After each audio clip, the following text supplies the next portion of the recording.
अस्सलाम वालेकुम एवरीवन। ये अमरूद की तड़ाई हुई है जी। अमरूद मंडी में आया फ़िलहाल।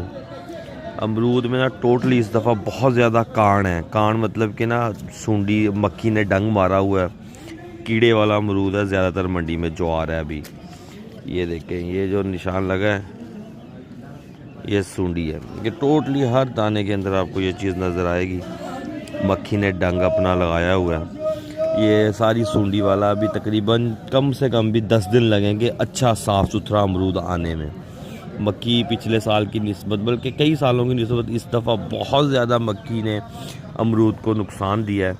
इस वजह से अमरूद अभी तक अच्छा मार्केट में नहीं आ रहा। ये कलर चेक करें, कलर और वैसे बहुत प्यारा है अभी। जैसे कि आप ये हरा अमरूद ये कच्चा है, ये देखें इसके ऊपर भी डंग लगाया हुआ है।